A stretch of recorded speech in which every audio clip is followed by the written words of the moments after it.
Embora bem-aventurado possa ser traduzido por feliz, nós não usamos a tradução feliz porque felicidade não é um conceito cristão, tá certo? Conceito cristão é de alegria. Por quê? Porque tem muita gente passando necessidade e o cristão não consegue estar feliz sabendo que tem alguém que chora, que tem alguém que geme, que tem alguém que não tem o que precisa, porque nós somos um povo que o tempo todo é desafiado a olhar para os que não têm, para os que não podem e supri-los, tá certo? Então, felicidade é um ambiente absolutamente controlado, absolutamente sólido, sem intempéries. Esse ambiente não existe ainda. Existirá no grande dia em que todos estaremos na presença do Senhor. Mas, por enquanto, nós estamos num ambiente de sofrimento. E enquanto estivermos num ambiente de sofrimento, nós sempre estaremos engajados na solidariedade. Amém? Chorando com os que choram. Claro que a gente sorri com os que sorriem, como agora estamos muito felizes porque o Senhor ressuscitou Pedro.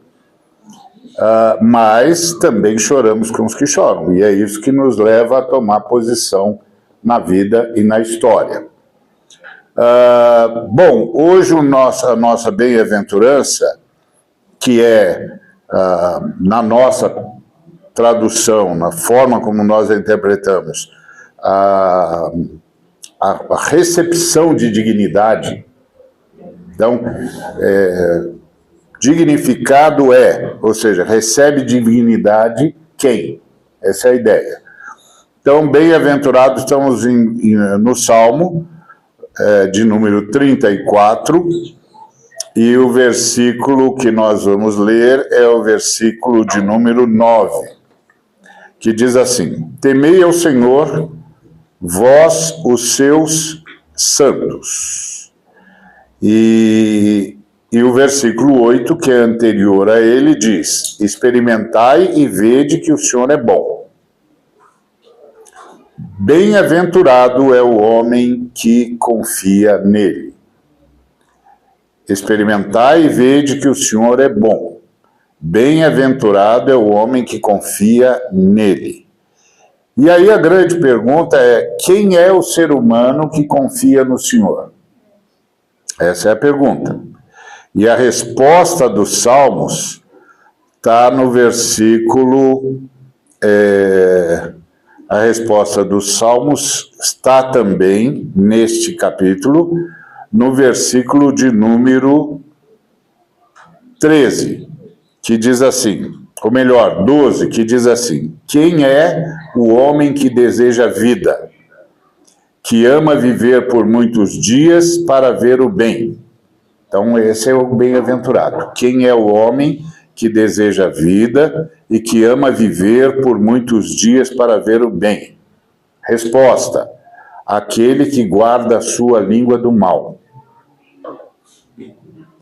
Aquele que guarda os seus lábios de falar falsidade.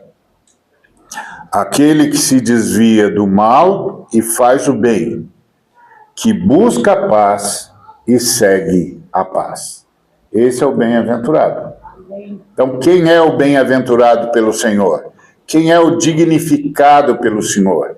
E o que é que a dignificação que o Senhor nos dá produz em nós? Lembra sempre que o segredo da fé cristã não é o que a gente faz por Deus, é o que Deus faz em nós e por nós. Tá certo? É isso que a gente tem que lembrar sempre. Se a gente não lembrar disso, a gente vai esperar de Deus algo que Ele não fará e Ele vai esperar de nós algo que nós não faremos. Porque a gente não está entrando em acordo. Tá certo? Então, enquanto Deus faz a sua pescaria, a gente limpa o rio. É assim que funciona. Então, por exemplo, a irmã trouxe uma palavra que o Senhor é o pai dos órfãos. E é mesmo. E aí, claro, você pode dizer, bom, mas se ele é o pai dos órfãos, então por que alguém precisa ligar para os órfãos? Ele já tem Deus como pai. Então, Deus cuida disso. O problema é que Deus cuida dos órfãos através da gente. Então ele diz, eu vou cuidar de vocês porque eu vou levantar gente para cuidar de vocês. Dia desse eu assisti um filme, a Eliana me chamou para assistir um filme. Era um filme de um avivamento que houve numa igreja negra no Texas, que não deve ser fácil. Igreja negra no Texas não é nada fácil, não é? E aí essa igreja conta a história, esse filme conta a história da mulher do pastor dessa igreja que perdeu o filho. Perdeu o filho e entrou em parafuso. Entrou em parafuso com Deus, com a vida, etc. Aí, no meio disso, Deus disse para ela, você quer mesmo ser mãe? E ela disse, sim, é claro que eu quero. Falou, então, tem um montão de crianças precisando de mãe. Tem um montão de crianças precisando de mãe. O seu filho já está comigo. Mas tem um montão de crianças que não estão em lugar nenhum. Aí ela começou a falar com o marido começou a pregar na igreja, a igreja entendeu que o Senhor Jesus estava mandando adotar os que não têm família. Os órfãos começaram a adotar. Claro, toda adoção é muito complicada. Se você não sabe disso, fala com o Roberto Diamantio, que ele vai explicar para você que doação não é uma coisa simples, não é uma coisa fácil, é uma coisa de sofrimento e de entrega e de dar a vida por isso aqui. Você está dando a vida por crianças que de outra forma não teriam saída. E isso custa caro. Isso não é barato, isso custa muito caro. E aconteceu com os irmãos lá no Texas, começou a custar caro. Por quê? Porque as crianças vêm cheias de problemas, as crianças vêm cheias de doenças, as crianças vêm cheias de crises psíquicas impensáveis, inimagináveis, porque elas vêm com toda sorte de angústia, de dor e de abuso. Aí você adota a criança, pronto. Você vai carregar isso. É verdade. Você vai carregar isso. Então eles começaram a perceber isso. Mas eles não desistiram. Eles continuaram a adotar e a incentivar todas as igrejas locais na região deles a adotarem. E as igrejas, e houve um avivamento, e as igrejas começaram a responder e a adotar. Bom, conta toda a história dos altos e baixos, das crises das crianças, etc, etc, etc. Mas o filme termina de forma apoteótica. E qual é a forma apoteótica como o filme termina? O pastor dessa igreja ligando para a pessoa da assistência social, dizendo, olha, a comunidade está pronta para receber novas crianças. E aí a assistente social diz para ele, graças a vocês e o trabalho que vocês fizeram, num raio de 160 quilômetros, não tem nenhuma criança sem lar. E isso é um avivamento. Amém. Não é essa efervescência que os irmãos ficam falando aí, não. Isso é um avivamento. Quando a história da humanidade muda porque um grupo de pessoas foi visitada pelo Espírito Santo. Então a história de um sem número de crianças mudou porque o Espírito Santo visitou pessoas que foram chamadas ao sacrifício. Isso é uma coisa que os cristãos precisam entender. Tem um bocado de gente pregando que ser cristão é sombra, água fresca e sapato largo no pé. Não é verdade. Não é verdade. Ser cristão é se dispor a enfrentar o mal, é se dispor a enfrentar a maldade, é se dispor a enfrentar Satanás, é se dispor a enfrentar a injustiça, é enfrentar o desamor, a angústia. Isso é que é ser cristão. é semear esperança num lugar marcado pela maldade. E isso custa caro. Isso custa caro, isso custa fé, isso custa determinação, isso custa resiliência, isso custa oração, isso custa amor, e não é pouco. E não é pouco.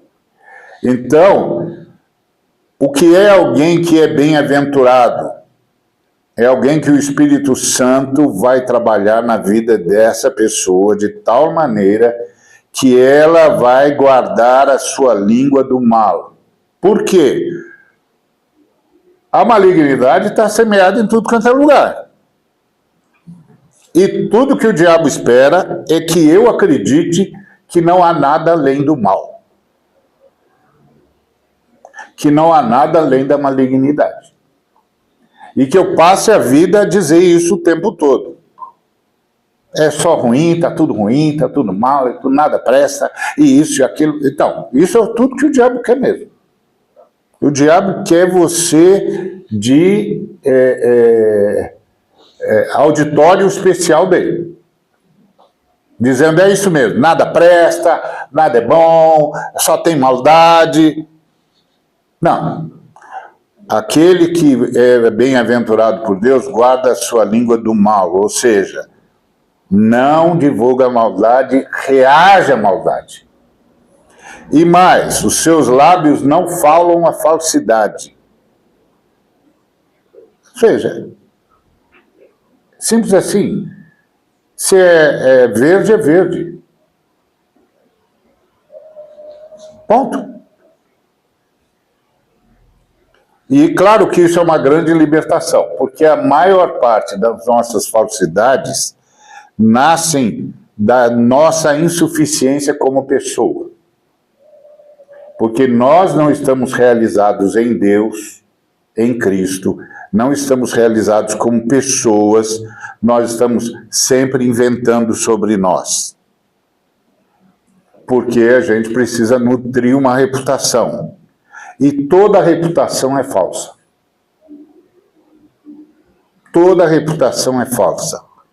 Porque todos os seres humanos dependem de Deus para visitar o bem e para experimentar o bem. Porque bem é um empréstimo de Deus. Então, toda reputação é falsa. Então, aqueles que são dignificados pelo Senhor, o que acontece com eles? Eles param de falar falsidade, eles não precisam mais ficar defendendo sua reputação e nem ficar fazendo propaganda de si mesmo. Pelo contrário, eles podem dizer a verdade para si mesmos e de si mesmos, porque eles sabem que a sua segurança pessoal está no seu relacionamento com a Trindade, com o Cristo Jesus. Que é a fala paulina, pela graça de Deus, sou o que sou. Tá certo? O Carnier estava falando, a pior coisa que tem é você ser ensinado que tem de fazer um montão de coisa para merecer Deus. E aí você sai correndo para fazer um montão de coisa para merecer Deus. Isso é atirar na água. É um tiro na água. Isso não vai fazer nunca. Nunca. É Deus que vem misericordiosamente e se derrama a nós. E ponto. E começa a nos transformar. E tudo que a gente precisa fazer é dizer, ok, Senhor, fica à vontade para me transformar. Faz de mim um vaso novo. Pode fazer o seu trabalho que eu já entendi. Que eu não sei, tu sabes, eu não tenho, tu tens, eu não posso, tu podes. Faz a tua vontade. Tá certo? E aí, se desvia do mal, os seus lábios não falam falsidade, se desvia o tempo todo, faz o bem. Faz o bem. Aquilo que aprendeu em Cristo Jesus, tá certo? Porque bem não é o que eu acho que é bem, é o que eu aprendo em Cristo Jesus. Senão eu faço minha própria qualificação de bem. Não, não é a minha própria qualificação de bem. É a que eu vejo em Cristo Jesus. Que quando injuriado não injuriou, que quando atacado não atacou, que quando difamado não difamou. Que quando agredido não agrediu. Que repartiu, que abençoou, que curou, que libertou, que perdoou. Então isso é o bem. É o bem do jeito que Jesus fez. E é isso que o Espírito Santo quer fazer na gente, que a gente seja gente que busque o bem, aquilo que a gente vê em Jesus. E o Espírito Santo quer fazer da gente pessoas que buscam a paz e seguem a paz. Lembrando que paz, na fé cristã, é um ambiente onde eu entendo que você tem direito. E não que eu tenha direito, mas que você tem direito. E aí eu quero a paz. O que quer dizer que eu quero a paz? Que eu reconheço o seu direito. Porque a paz para a fé cristã não é ausência de conflito, ou passar a mão, ou pôr panos quentes. É dizer, qual é o direito? Ponto. Esses dias que nós estávamos tendo esse conflito aí com os Estados Unidos, um camarada disse para mim, não, mas o presidente está resistindo, assim não vai haver paz. Eu disse, não, pelo contrário, só vai haver paz se houver direito. Se não é a partir do direito, não é paz, é subjugação. É opressão. Aí, desculpa, isso não é paz. Isso é servilismo. E a pessoa precisa saber que tem limite, amigo. Tem limite. E o limite é o direito. Então, quando o cara diz, ah, não, se você não fizer isso... Bom, acho que nós não estamos conversando. Nós não estamos conversando se a pessoa está me dizendo sei isso, sei aquilo. Nós não estamos conversando. Nós só vamos estar conversando quando nós estivermos conversando a partir do direito. Qual é o direito? Que foi o que aconteceu. Graças a Deus o direito acabou vencendo. Porque nós não voltamos atrás. Não, que tem um direito, amigo. Tem um direito. Tem um limite para você e um limite para nós. Você está tentando atravessar o limite, não vai. Sinto muito, não dá para atravessar. Porque tem limite. Ah, você não quer? A gente vai procurar outro. Aí. Você não quer? Tá bom, a gente vende para outro. Você não é o único cara que compra. A gente vende para outro. Agora, você dizer que ou faz do jeito que você quer, ou você vai cobrar mais caro, vai tornar mais cara a nossa situação, isso não é uma conversa. Porque isso não é em cima do direito, isso não é buscar a paz e nem seguir a paz. Tá certo? E esse é o ponto. Isso é que é paz para a fé cristã. Paz é o estabelecimento do direito. Por isso nós nos saímos melhor do que todas as outras nações do mundo. Quando a gente deixou claro que nós estamos dispostos a conversar sobre o direito. Se tiver de fazer concessão aqui, ali, dentro da lógica do direito, estamos juntos. Agora, se não é na base do direito, nós não estamos conversando. Nós não estamos conversando. E aí um camarada me disse, mas você não acha que isso pode causar problemas? porque pode ser uma situação de guerra. Eu disse, não, já é uma situação de guerra.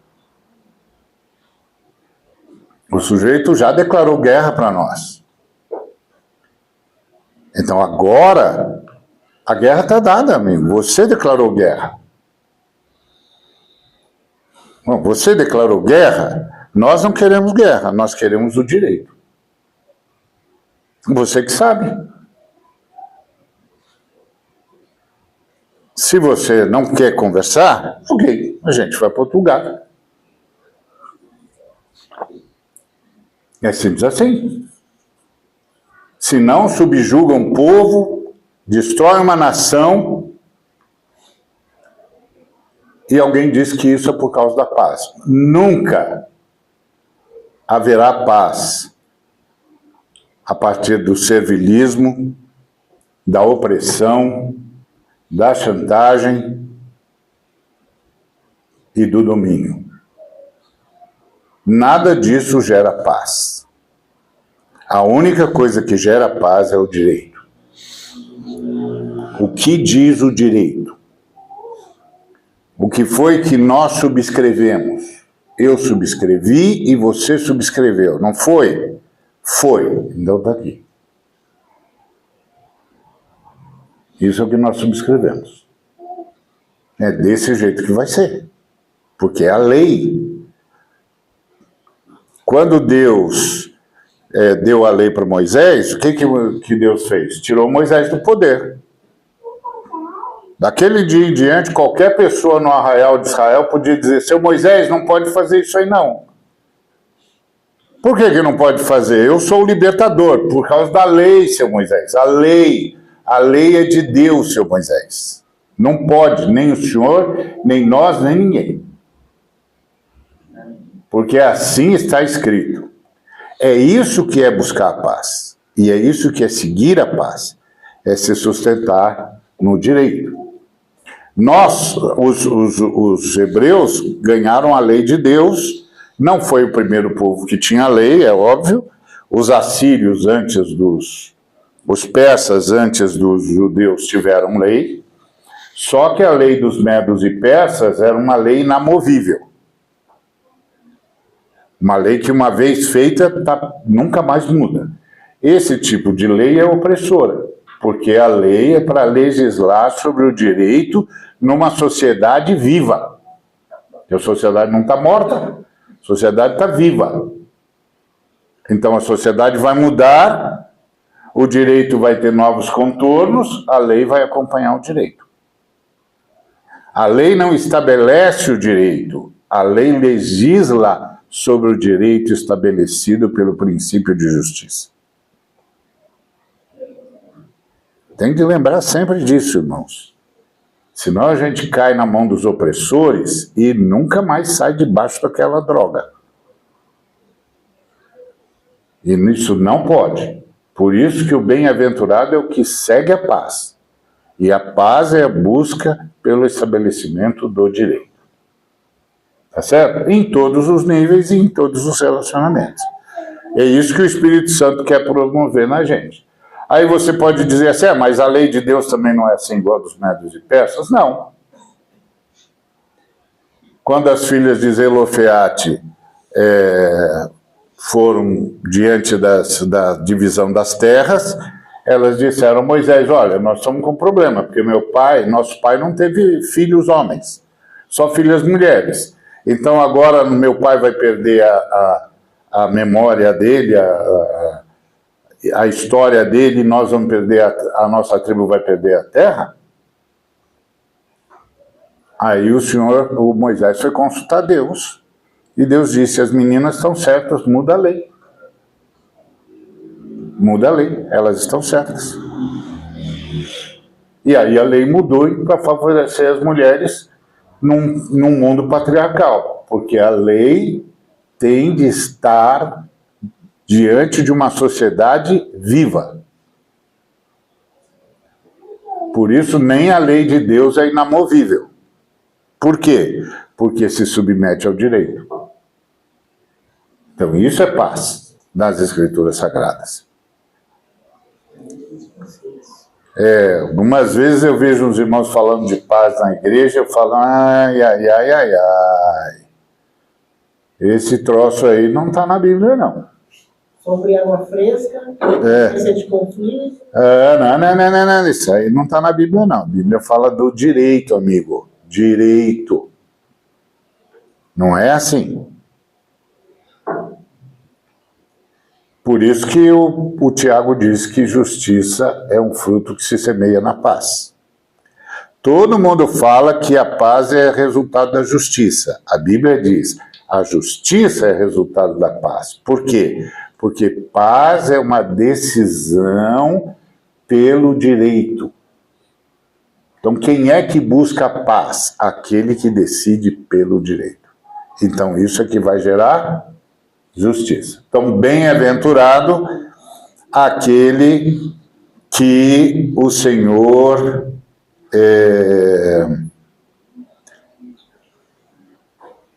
se tem nele alguém que confia no Senhor.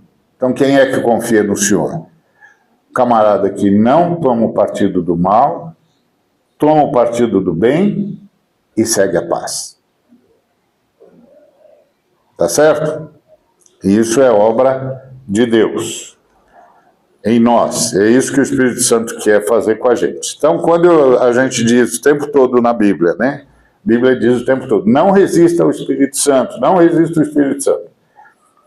O que é resistir ao Espírito Santo? O Espírito Santo está querendo fazer você não ficar fazendo propaganda da maldade.